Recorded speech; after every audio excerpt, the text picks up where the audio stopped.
اللہ اکبر اللہ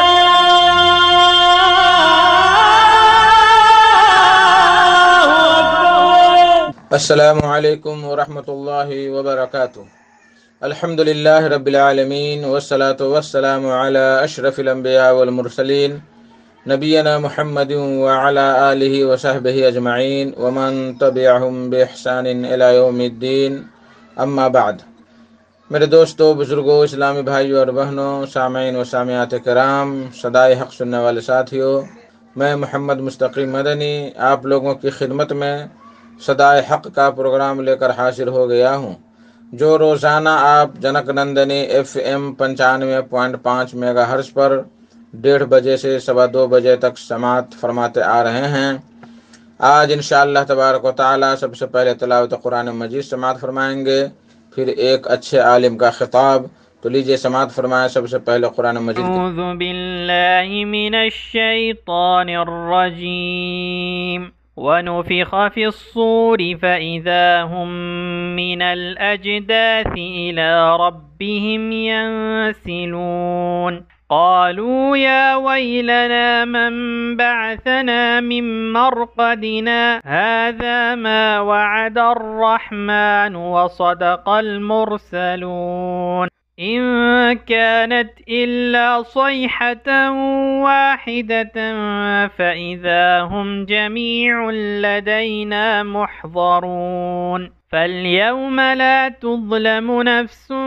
شيئا ولا تجزون إلا ما كنتم تعملون إن أصحاب الجنة اليوم في شغل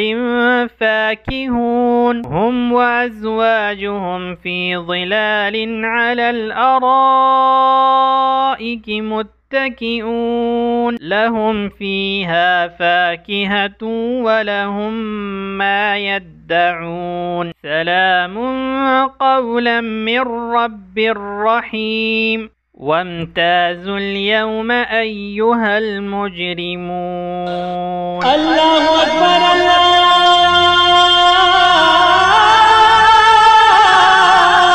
اکبر۔ بعدہ فضیلت الشیخ محمد رحمانی مدنی، جو جامعہ سناب الدلہی کے مدیر اعلیٰ ہیں، ناظم اعلیٰ ہیں، ان کا خطاب آج میں آپ لوگوں کی خدمت میں پیش کرنے جا رہا ہوں۔ ان کا موضوع ہے توحید کا مضبوط ہونا ضروری ہے، توحید کا مضبوط ہونا ضروری ہے۔ تو لیجئے سماعت فرمائیں ان سے ان کا خطاب۔ السلام علیکم ورحمۃ اللہ وبرکاتہ۔ بسم اللہ الرحمن الرحیم، الحمد للہ رب العالمین، والصلاة والسلام علی رسولہ محمد وعلی آلہ واصحابہ اجمعین، اما بعد۔ اعوذ باللہ من الشیطان الرجیم، بسم اللہ الرحمن الرحیم۔ قل هو اللہ احد اللہ الصمد لم یلد ولم یولد ولم یکن له کفوا احد۔ وقال اللہ تبارک وتعالی وَلَقَدْ بَعَثْنَا فِي كُلِّ أُمَّةٍ رَسُولًا أَنِ اعْبُدُوا اللَّهَ وَاجْتَنِبُوا الطَّاغُوتَ وقال وَمَا خَلَقْتُ الْجِنَّ وَالْإِنسَ إِلَّا لِيَعْبُدُونَ۔ محترم جناب صدر اجلاس، ذمہ داران اجلاس، بزرگان دین، نوجوانان ملت اسلامیہ اور خواتین اسلام، یہ میرے لیے آپ حضرات کے سامنے خطاب کرنے کا غالباً پہلا موقع ہے، اور اس اہم موقع سے مجھ کو بڑی مسرت اور خوشی ہے، اور اگر حقیقت بیان کروں تو میرے دل میں یہ احساسات ہیں کہ بہت سے ایسی شخصیات اور بہت سے ایسے بزرگ جو میرے والد گرامی رحمت اللہ علیہ کے ساتھیوں یا ان کے ساتھ اٹھنے بیٹھنے والوں میں سے ہوں گے، ان کے سامنے لب کشائی کا مجھ کو حق حاصل نہیں ہے، لیکن کیونکہ حکم دیا گیا ہے، ترتیب بنائی گئی ہے، اور جس موضوع پر لب کشائی کرنے کا مجھ کو حکم دیا گیا ہے وہ میرا موضوع نہیں ہے، وہ رب کائنات کا پیغام ہے، رسول اکرم صلی اللہ علیہ وسلم کی رسالت کا پیغام ہے، بلکہ وہ ایک ایسا پیغام ہے جس کے لیے اس دنیا میں جناتوں اور انسانوں کو پیدا کیا گیا. وہ ایک ایسا پیغام ہے جس کی تکمیل کے لیے انبیاء کرام کی بعثت عمل میں آئی. وہ ایک ایسا پیغام ہے جس کو اللہ رب العالمین نے اتنا عظیم پیغام بنایا کہ سورہ اخلاص کو رسول اکرم صلی اللہ علیہ وسلم نے 1/3 قرآن مجید کے برابر قرار دیا. توحید کا پیغام جو دنیا میں انسان کو عزت و شرف بخشنے والا پیغام ہے. توحید کی حقیقت جو دنیا میں انسان کو یہ بتاتی ہے کہ انسان اپنے جیسوں کے آگے، اپنے سے کمزوروں کے آگے یا اپنے سے زیادہ طاقتوروں کے آگے نہ سر جھکائے، نہ جھکے، نہ ان کو حاجت روا سمجھے، نہ مشکل کشا سمجھے، بلکہ وہ اللہ رب العالمین پر اعتماد اور توکل کر کے چلے. وہ سمجھ کر کے چلے کہ جس رب کائنات نے ایک حقیر پانی کے ذریعے اس کو وجود بخشا، وہ سمجھ کر کے چلے کہ جس رب کائنات نے ایک حقیر پانی کے ذریعے اس کے باپ کی شرمگاہ سے نکلنے والے پانی کے ذریعے اس کے ماں کے جسم کے رحم مادر کے اندر اس کو 9 مہینے تک باحیات رکھا. یہ توحید کا پیغام یہ پیغام دے رہا ہے کہ ہم رب کائنات کی اس قدرت کو یاد کریں. دنیا کی کوئی طاقت، دنیا کا کوئی میڈیکل، دنیا کی کوئی میڈیکل سائنس، دنیا کا بڑے سے بڑا اسپتال یا بڑی سے بڑی طاقت انسان کو وجود بخشنے میں کامیاب نہیں ہو سکتا ہے. اگر یہ وجود بخشا ہے، ماں کی کال کوٹری میں اگر سانسیں لینے یا غذائیں فراہم کرنے کی توفیق عطا فرمائی ہے تو رب کائنات نے عطا فرمائی ہے. اللہ رب العالمین جس نے انسان کو ماں کے پیٹ میں باحیات رکھا، اللہ رب العالمین جس نے انسان کی پیدائش کے بعد ماں کی چھاتیوں میں دودھ پیدا کر دیا، اللہ رب العالمین جس نے اس انسان کو چلنا سکھایا، بیٹھنا سکھایا، بولنا سکھایا، تجارت کرنا سکھایا، لین دین کرنا سکھایا، دیکھنا سکھایا، بولنا سکھایا، سننا سکھایا. لیٹتا ہے تو رب کائنات کی توفیق سے لیٹتا ہے، بیٹھتا ہے تو اللہ رب العالمین کی توفیق سے بیٹھتا ہے. کسی سے لین دین کرتا ہے تو جس عقل و شعور سے فیصلہ کرتا ہے وہ عقل و شعور بھی رب کائنات کی عنایت کردہ ہے. اس وجہ سے ہمارے سامنے یہ توحید کی حقیقتیں، یہ توحید کے تقاضے، یہ توحید کی تعلیم، یہ توحید کی باریکیاں، اور اسلام نے سب سے زیادہ جس تعلیم یعنی توحید پر زور دیا ہے اس کی حقیقتوں کو سمجھنے کی ضرورت ہے. میں نے آپ حضرات کے سامنے رسول اکرم اللہ رب العالمین کی چند آیتوں کی تلاوت کی ہے. اللہ رب العالمین نے ان آیتوں کے اندر ایک جانب سورہ اخلاص کے اندر توحید کی تمام حقیقتوں کو بیان کر دیا، دوسری جانب اللہ رب العالمین نے وہ عظیم مقصد انبیاء کرام کی بعثت کا ہمارے سامنے واضح کر دیا کہ انبیاء کرام جن کے لیے اللہ رب العالمین نے فرشتوں کو بھیج کر کے ان کے دل مبارک پر آسمانی کتابوں کا نزول کیا، وہ انبیاء کرام جنہوں نے کوڑوں کی سزا کھا لی، وہ انبیاء کرام جن کے متبعین نے ان کو ستایا، وہ انبیاء کرام جن کے علاقے میں رہنے والوں نے ان کا جینا دھوبر کر دیا، وہ انبیاء کرام جن کو اللہ رب العالمین نے اپنا چلتا پھرتا کرشمہ قرار دیا، اپنا چلتا پھرتا معجزہ قرار دیا، وہ انبیاء کرام جن میں سے آخری نبی جناب محمد الرسول اللہ صلی اللہ علیہ وسلم پر، آپ کے دل پر اللہ رب العالمین نے قرآن مجید جیسی کتاب نازل فرمائی. ان انبیاء کرام کے اس مقدس سلسلے کے بارے میں، انبیاء کرام کی اس مقدس بعثت کے بارے میں، انبیاء کرام کو اس دنیا میں بھیجنے کے مقصد کے بارے میں اللہ رب العالمین نے ارشاد فرمایا کہ ہم نے اس دنیا کے اندر وَلَقَدْ بَعَثْنَا فِي كُلِّ أُمَّةٍ رَسُولًا أَنِ اعْبُدُوا اللَّهَ وَاجْتَنِبُوا الطَّاغُوتَ، کہ ہم نے اس دنیا میں تمام کے تمام علاقوں میں، تمام کے تمام گروہوں میں، ساری کی ساری جماعتوں میں جتنے قبیلے پائے جاتے تھے ان میں کوئی نہ کوئی نبی یہ نبی کا پیغام کسی عالم دین کے ذریعے ضرور پہنچایا ہے۔ اللہ رب العالمین نے مقصد بتا دیا کہ ان انبیاء کرام کو بھیجنے کا مقصد کیا ہے۔ فرمایا ان اعبدوا اللہ واجتنبوا الطاغوت، تاکہ تم صرف اور صرف اللہ رب العالمین کی عبادت کرو، اس کے ساتھ کسی کو شریک نہ ٹھہراؤ، نہ اس کی ربوبیت میں، نہ اس کی الوہیت میں، نہ اس کے اسماء و صفات میں کسی کو شریک نہ ٹھہراؤ۔ جب انسان شریک نہیں ٹھہراتا ہے تو یقینی بات ہے کہ وہ طاغوت کی، غیر اللہ کی عبادت نہیں کرتا۔ پھر بھی اللہ رب العالمین نے فرمایا وَاجْتَنِبُوا الطَّاغُوتَ، کہ توحید کو بجا لانے، شرکیات سے توبہ کرنے، شرکیات سے کنارہ کشی کرنے اور توحید کے تقاضوں پر چلنے کے باوجود تمہاری ذمہ داری ہے کہ جہاں اس بات کا اقرار کرو کہ توحید اللہ رب العالمین کی حقیقت ہے، تمہاری یہ ذمہ داری ہے کہ جہاں اس بات کا اقرار کرو کہ اللہ رب العالمین کے علاوہ کوئی معبود حقیقی نہیں، وہیں یہ بھی ذمہ داری ہے کہ طواغیت کا انکار کر دو، یہ بھی ذمہ داری ہے کہ شرکیات سے توبہ کر لو، یہ بھی ذمہ داری ہے کہ اللہ رب العالمین کے ساتھ چاہے کسی پتھر کو،